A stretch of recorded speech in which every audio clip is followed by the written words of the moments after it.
भारत के इतिहास में कुछ ऐसे वीर रहे हैं जिन्होंने अपने शौर्य से दुश्मनों के छक्के छुड़ा दिए, पर आज उनके नाम किताब के एक कोने में दबा हुआ मिलता है।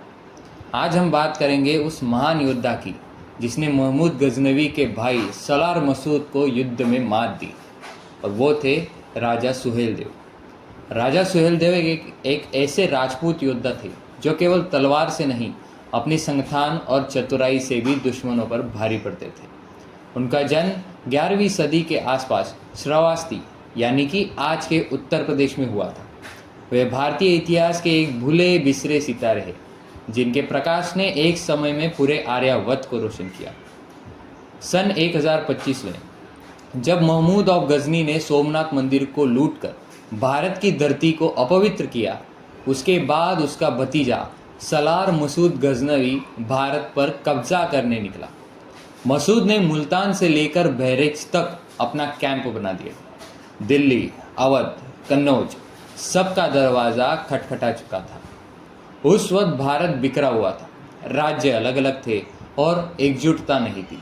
लेकिन तभी आए राजा सुहेल देव, देवराज सुहेल देव, जिन्होंने राजनीति से परे धर्म और देश के लिए सभी राजपूतों, ठाकुरों और समंत राजा को एकजुट किया। राजा सुहेल देव ने एक महान सेना बनाई। उन्होंने अवध, बुंदेलखंड, बिहार और पूर्वांचल के वीर योद्धाओं को एक झंडे के नीचे लाया, और फिर हुआ बहरेच का महाभारत। सन 1034 में बहरेच के मैदान पर ऐसा रणभूमि का दृश्य था जो कल्पना से परे है। एक तरफ मसूद की तुर्क अफगान सेना, दूसरी तरफ राजा सुहेल देव की भारतीय सेना। युद्ध दिनों तक चला और अंत में राजा सुहेल देव ने सलार मसूद को युद्ध में मार डाला। गजनवी सेना भाग गई और भारत की धरती एक बार बच गई। ये विजय किसी आम योद्धा का नहीं था, ये थी एक धर्म रक्षक, देश रक्षक और जनता के राजा की। पर दुर्भाग्य से मुगलों और औरंगजेब ने ऐसे वीरों का इतिहास को मिटाने की बहुत कोशिश की और दबाने की कोशिश की। लेकिन लोग कहते हैं बहरेच में आज भी सलार मसूद को मज़ार है, लेकिन उसके सामने एक कहानी है राजा सुहेल देव की, जिनके नाम पर कोई स्मारक नहीं, कोई सिलेबस नहीं, सिर्फ लोगों के दिलों में एक कहानी है। आज कई लोग और संगठन चाहते हैं कि राजा सुहेल देव को राष्ट्रीय वीर का दर्जा दिया जाए।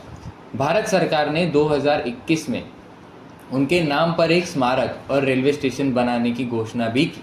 एक फिल्म भी अनाउंस हुई थी, लेकिन क्या ये काफ़ी है? हमें उनका इतिहास हमारे एजुकेशन सिस्टम में लाना चाहिए ताकि असलियत में हमारा एजुकेशन सिस्टम हमारे लोगों का इतिहास पढ़ा सके। हमें चाहिए कि हम अपनी इतिहास के असली हीरोज़ को पहचानें और राजा सुहेल देव जैसे शूरवीरों को उनका उचित सम्मान दें। अगर आप भी चाहते हो कि भारत के असली वीर लोगों तक पहुँचे तो इस वीडियो को लाइक करो और कमेंट में जय सुहेल देव लिखो, और शेयर करो उन लोगों तक जिनको ये इतिहास नहीं पता। और अगर आप भी ऐसा ही छिपा हुआ इतिहास जानना चाहते हैं तो हमारे चैनल को ज़रूर सब्सक्राइब करें।